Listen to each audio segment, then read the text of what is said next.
Eu disse num vídeo que eu gravei ontem que o Lula foi muito esperto. Ele deu um jeito de dar um pé na bunda do seu pior ministro, aquele que tem mais contribuído com a desaprovação do seu governo, o Paulo Pimenta, de uma forma honrosa. Ele, ao invés de demitir humilhando esse cidadão, colocou ele no Rio Grande do Sul. No estado que está passando por uma calamidade pública, no estado que está passando por uma tragédia, ele coloca o seu pior ministro de escanteio lá nesse estado. Ele vai ser a autoridade federal para a reconstrução do Rio Grande do Sul. Ou seja, engavetou o cara e vai deixar ele quieto lá de molho. O objetivo é ver se ele consegue ganhar um pouco de popularidade para ser candidato no Rio Grande do Sul para o governo. Então, usando mais uma vez a tragédia e o sofrimento como palanque político, Lula coloca o seu pior ministro como presente para o Rio Grande do Sul. Aí eu lembrei que a gente está tendo várias denúncias, né? Paulo Pimenta tentando censurar quem mostra o descaso, a inépcia, a incompetência do governo, ativando ou provocando a Polícia Federal e o STF para bloquear pessoas que criticam o seu trabalho. Basicamente, ele está concorrendo ali com a posição do Alexandre de Moraes. Depois nós tivemos aquela pesquisadora que tem sofrido bullying e perseguição nas redes sociais porque ela mostrou que eles estavam mentindo, pegando uma pesquisa dela e adulterando a interpretação para ficar parecendo que o maior problema do Brasil hoje não é a tragédia no Rio Grande do Sul, não, são as fake news. Tá. Aí eu lembrei de um podcast que a lhama cuspideira Jean Willis participou um tempo atrás. Você se lembra quando o Jean Willis veio para o Brasil, porque dizendo ele ia participar, ele ia trabalhar na Secretaria de Comunicação, só que ele foi esculachado pelo governo? Pois é, ele participou de um podcast e ele falou umas coisas que agora fazem sentido e é importante a gente compartilhar. Dá uma olhada. Pelo meu tamanho, Márcio, né, que às vezes eu mesmo duvido do tamanho que eu tenho, ele se sentiu ameaçado, então ele fez um processo de sabotagem para mim. Ele tá falando do Paulo Pimenta aqui, tá? Que o Paulo Pimenta se sentiu ameaçado e fez um processo de sabotagem contra ele. Em relação à minha ida para o governo. E ele utilizou o tweet que eu fiz sobre Eduardo Leite para isso. E aí, claro, todos os colunistas dos grandes jornais, o Paulo Pimenta é o secretário da comunicação e, portanto, é o cara responsável pela distribuição da verba de publicidade do governo na imprensa. Esse detalhe é crucial. O Paulo Pimenta é o cara que tem a chave do cofre do dinheiro público que entra na Globo, na CNN, na Folha de São Paulo e no Estadão. Então, Paulo Pimenta controla a imprensa porque é ele que dá dinheiro para a imprensa. Isso, eu não tinha percebido isso, e é assim que ele tem controlado a narrativa. Mas aí vamos lá. Os veículos de comunicação.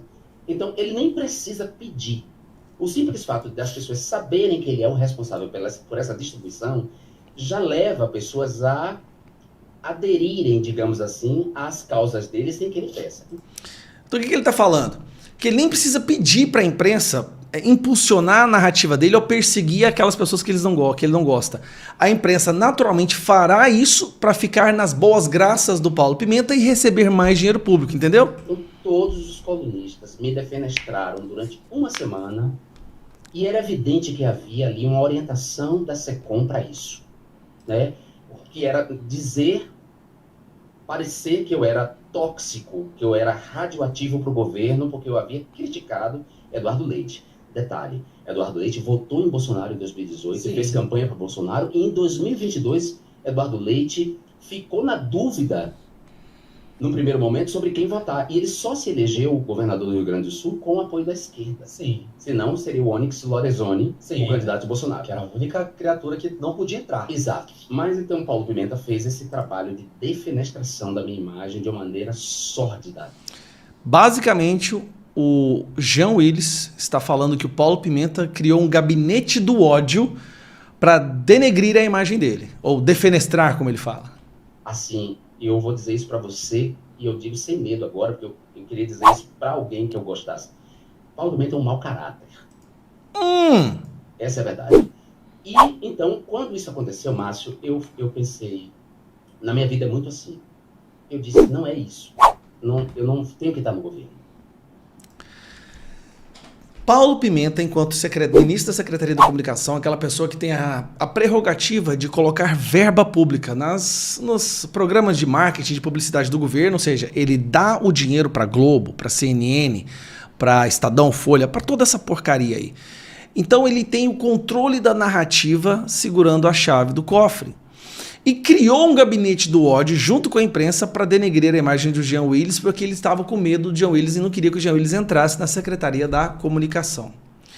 E agora, o destino prega peças, está sendo expulso, está levando um pé na bunda, porque, sinceramente, talvez foi o pior ministro da Secretaria da Comunicação que o Brasil já teve. Pior do que os da Dilma. Se bem que, com o caso do Lula, a pessoa tem que ser assim, um milagreiro, tem que, né, fazer milagres ali.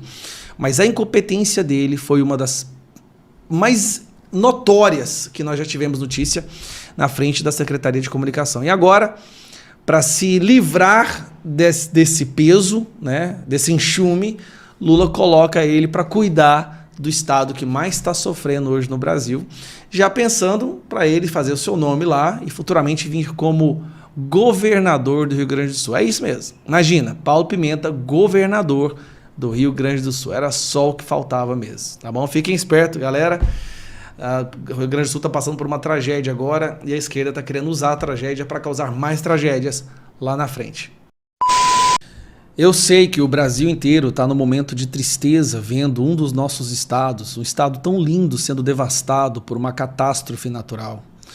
Centenas de milhares de pessoas estão desabrigadas, 2 milhões de vidas foram diretamente afetadas. Já estamos chegando a 200 o número de mortos, que vai aumentar muito quando a água baixar e a gente puder encontrar os desaparecidos. Mas, ao mesmo tempo, eu acho que a gente não pode deixar de ignorar o sofrimento dos jornalistas da Rede Globo. Eles estão sofrendo muito, são pessoas que passaram por momentos muito traumáticos.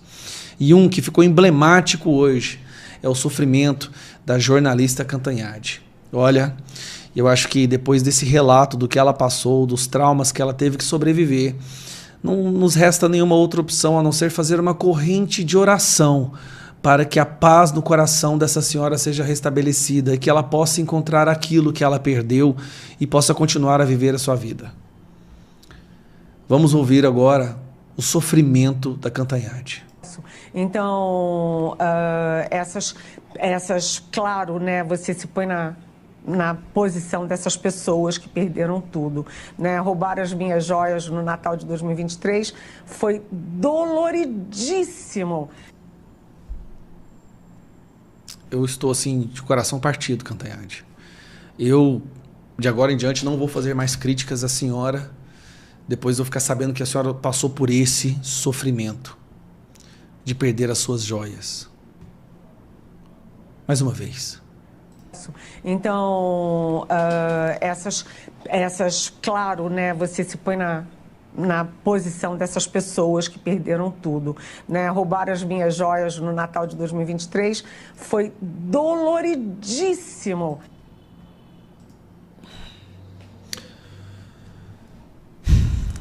Imagina você contando para alguém que você perdeu sua casa, seu emprego, tudo que você tinha, que a sua família morreu afogada, filhos, esposa. Aí, em contrapartida, essa pessoa fala: eu entendo o seu sofrimento. Uma vez eu fui tirar a cutícula da unha e sangrou. Ou eu perdi o meu peixe dourado. Para mim, isso para mim é um sinal de psicopatia. É uma incapacidade de entender o sofrimento do outro que beira o patológico. Então, essa jornalista da Rede Globo, e nesse momento, que fique bem claro, ela está aqui, ó, quero que vocês dizem, ela estava nesse momento tentando enaltecer, olha aqui na margem do lado, enaltecer a visita que o Lula fez a um abrigo, onde nesse abrigo colocaram ali apenas as pessoas que apoiam esse cara. Ali só tem aquelas pessoas previamente selecionadas que todos sabem ali que apoia o Lula. Depois ele vai no teatro e faz um comício, falando que vai se reeleger novamente. Isso é o jornalismo hoje no Brasil. É uma pessoa querendo comparar algo que é inenarrável, um sofrimento que é inenarrável, a perder... Desculpa. A perder joias. Essa é a Globo. Essa frase, esse posicionamento, essa desconexão com o sofrimento do povo brasileiro, esse é o retrato da Rede Globo hoje em dia. Daniela Lima, Bonner, falando da Madonna. nos piores momentos do Rio Grande do Sul. A Daniela Lima defendendo o governo mais inepto, mais incompetente da história. E aí, para tentar dar um ar de heróico à visita do Lula, ela tenta comparar o sofrimento dessas pessoas com o sofrimento dela ao perder joias. Joias. A maioria esmagadora do brasileiro nunca nem teve uma joia para começo de história. Nem tiver. As pessoas não têm joias no Brasil, mas ela sofreu porque perdeu joia. Sabe? Tipo assim, eu entendo o sofrimento. Uma vez eu fui entrar no meu Porsche e tinham arranhado a porta do carro do Porsche. Então, assim, se eu sofri com o arranhado do carro do Porsche, imagina essas pessoas que viram suas mães, pais, irmãos, filhos, filhas, esposas morrendo afogados, suas casas sendo destruídas, suas cidades inteiras, suas famílias desaparecidas. Isso é preocupante, mas essa é a cara da Rede Globo hoje. E virou meme. É uma coisa tão absurda, é uma aberração tão absurda, que só se compara às merdas que o Lula falou logo na sequência, quando ele foi fazer um comício político depois dessa visita aí no abrigo. Depois de quase 3 semanas, o Lula decidiu visitar a população do Rio Grande do Sul. Por quê? Porque a sua aprovação estava tão baixa, a rejeição, o Brasil está tão indignado com o descaso do governo, que ele e a Lula tiveram que dar uma pausa na sua lua de mel, né, suas viagens internacionais pagas com o nosso dinheiro, para poder ir lá e tirar umas fotos e fazer um vídeo. A gente vai ter que resgatar esse país e não vai ser fácil. O Brasil inteiro já percebeu que esse governo é inepto, incompetente e não está sabendo lidar com a situação no Rio Grande do Sul. Bom, isso todos já sabem. Mas agora está na hora da gente fazer as sugestões, o encaminhamento. Oferecer a esse governo que está perdido, está usando essa tragédia como palanque político, as ferramentas e as ações necessárias para poder diminuir o sofrimento dos gaúchos do nosso estado do Rio Grande do Sul e já começar a trabalhar agora num plano de contingência que deveria ter acontecido há meses atrás, no início desse ano. Eu preparei 7 indicações que eu vou mostrar para vocês agora, que eu gostaria muito que chegasse ao pessoal do governo do Brasil para que essas ações pudessem ser imediatamente implementadas no Rio Grande do Sul.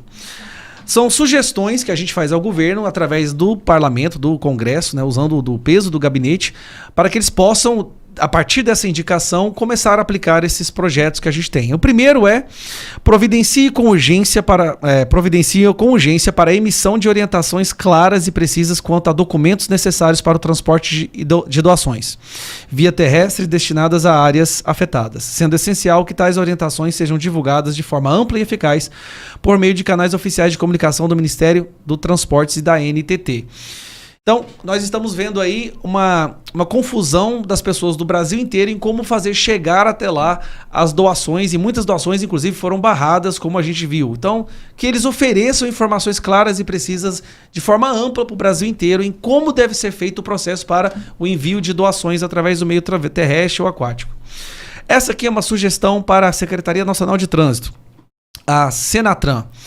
Providencia a emissão urgente de uma normativa ou deliberação regulamentando o transporte via terrestre de doações destinadas a vítimas dessas calamidades, a fim de garantir que as doações cheguem rapidamente aos locais necessitados e que as operações de socorro e assistência às vítimas possam ser realizadas de forma eficiente e coordenada. Mais uma iniciativa, né, mais uma indicação para facilitar, agilizar o acesso ao que é enviado, porque o que nós temos ouvido das pessoas, dos empresários, né, que estão fazendo doações e muitas vezes estão tendo que gerenciar toda a logística de distribuição, é que o governo e as Forças Armadas não fazem a menor ideia de como fazer isso acontecer. Então fica aí uma sugestão. Essa aqui é para a Secretaria, para o Ministério da Fazenda. Providenciar medidas para fornecer suporte imediato à população e estimular a recuperação econômica da região, através da desoneração de impostos sobre produtos essenciais, tais como gasolina, álcool, diesel, querosene da aviação, materiais de construção, entre outros. Então, no momento de reconstrução do Estado, é necessário que haja uma facilitação na compra, na aquisição de materiais que serão essenciais, como materiais de construção, querosene de avião, para que pessoas possam levar os suprimentos e doações para lá com um custo menor, aumentando assim o número de doações. Gasolina, álcool, que são essenciais na construção e no transporte dos materiais. Vamos lá para a próxima, também para o Ministério da Fazenda. Providenciar reduzir a zero a alíquota de importação para produtos destinados à doação às vítimas das enchentes. Isso agiliza o processo de importação de suprimentos essenciais como medicamentos, alimentos não perecíveis, água potável, produtos de higiene pessoal, roupas e materiais de abrigo, entre outros que são fundamentais para atender às necessidades imediatas das comunidades afetadas. Então, reduzir a zero o custo, os impostos sobre medicamentos, alimentos e produtos perecíveis para que esses possam ser enviados para lá. Ou seja, com menos gasto, tendo mais material e mais suprimentos para a população das regiões afetadas.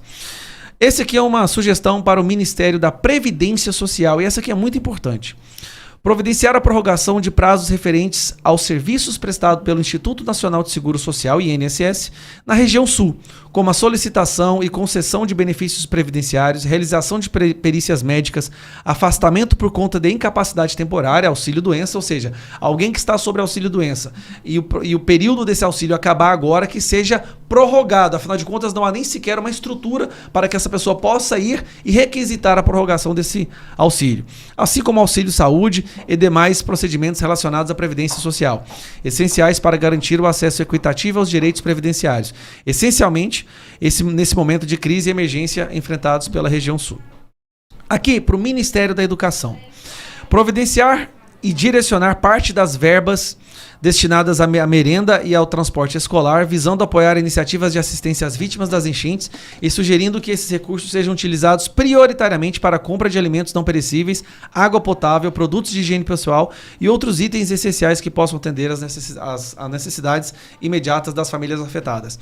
Há uma verba destinada pela União para a compra de merendas e o transporte escolar, que não está acontecendo. Não está tendo aulas e as crianças não estão indo para a escola para poderem comer. Então, o que deveria ser feito? Esta verba do transporte escolar e esta verba para o alimento das crianças como merenda escolar ser destinadas às pessoas das regiões afetadas e principalmente para os abrigos. A verba destinada para as merendas deveriam estar sendo agora usada para oferecer alimento nos abrigos. Por último, para o Ministério da Saúde. Providencia a elaboração de um plano detalhado e abrangente para lidar com os riscos à saúde decorrentes das enchentes, considerando fatores como contaminação da água, proliferação de vetores de doenças, mosquitos transmissores de dengue, zika, dentre outros, mitigando assim o impacto da enchente na saúde pública. Nós sabemos que após enchentes já existem estudos que falam que há certas doenças que são muito mais prováveis de acontecer. Principalmente durante o salvamento, pessoas que vão se cortar, salvamento de cachorros onde as pessoas do resgate estão sendo mordidas, então tem que ter bastante vacinas antirrábicas. Então é importantíssimo que haja uma avaliação de risco e já uma preparação, né? Agora, já estamos atrasados, por parte do governo, para poder fazer uma contingência dos danos à saúde causados pós estas enchentes. Lembrando, não há saneamento nessas regiões, não há esgoto. Com certeza nós teremos ali um número muito maior do que no resto do Brasil de doenças ligadas à água parada, à falta de saneamento, à desnutrição. Então o Ministério da Saúde tem que preparar um plano de contingenciamento justamente para essa situação. Então, são 7 indicações que nós fizemos, já estão todas protocoladas, como vocês podem ver aqui, já tem o número do registro do protocolo. Fica aí algumas indicações que o governo recebeu, agora resta a população cobrar. Cobrar porque a gente não aguenta mais essa incompetência. Tudo bem, não prepararam para o desastre, apesar de vários estudos falando que ele poderia acontecer, como seria, que pelo menos agora eles se preparem de forma organizada para poder diminuir o sofrimento da população da região do Rio Grande do Sul. É isso aí, um abraço, tchau. Saiu agora. TRE absolve Rogério Marinho de acusação de abuso de poder político e econômico. O Tribunal Regional Eleitoral do Rio Grande do Norte absolveu o senador Rogério Marinho do PL da acusação de abuso de poder político e econômico. A decisão foi unânime, seguindo o voto do relator Expedito Ferreira, que não identificou irregularidades praticadas pelo líder do bolsonarismo potiguar. Ferreira considerou as provas apresentadas como genéricas e insuficientes para comprovar os abusos. Com essa decisão, Rogério Marinho escapa da cassação, mas os advogados do ex-prefeito de Natal, Carlos Eduardo Alves, do PSD, podem recorrer ao Tribunal Superior Eleitoral, TSE. Mais uma notícia na tela. Carlos Bolsonaro desembarca no Rio Grande do Sul. Após receber críticas, inclusive de aliados, pela ausência do clã Bolsonaro no estado durante as enchentes, o vereador do Rio de Janeiro, Carlos Bolsonaro, do PL, decidiu ir ao Rio Grande do Sul. O filho 2 de Jair Bolsonaro chegou ao estado na noite de quarta-feira, acompanhado por Fábio Weingarten, advogado e assessor de comunicação do ex-presidente da República. A primeira parada da dupla foi no município de Bento Gonçalves, onde visitaram locais afetados pelas chuvas nesta quinta-feira, ao lado do prefeito da cidade, Diogo Siqueira, do PSDB. Carlos e Weingarten explicaram que escolheram Bento Gonçalves, uma cidade serrana, para apresentar uma perspectiva diferente do impacto das chuvas no Rio Grande do Sul. Não dá para descrever, o impacto visto de cima pela TV é uma coisa, mas participar do que está acontecendo é gigantesco, afirmou Carlos à coluna, destacando que pagou do próprio bolso as despesas da viagem. O vereador do Rio de Janeiro ressaltou que ficou impressionado com a enorme força de vontade das pessoas em sobreviver durante a visita. Tem gente que passa 2 dias subindo montanha acima para pegar helicóptero. É uma lição de vida que estão nos dando diante de uma catástrofe nunca vista, declarou. Segundo Carlos, a ideia é descer a serra em direção à região metropolitana de Porto Alegre nesta sexta-feira, para se encontrar com seu irmão Eduardo Bolsonaro, que também chegou ao estado. O prefeito de Bento Gonçalves relatou que Carlos e Weingarten foram à cidade para prestar solidariedade e ajuda a estabelecer conexões entre a prefeitura e especialistas em desastres. Na noite desta quinta-feira, Carlos e Weingarten possibilitaram uma conversa por chamada de vídeo entre o ex-presidente Jair Bolsonaro, que está internado em São Paulo, e o prefeito.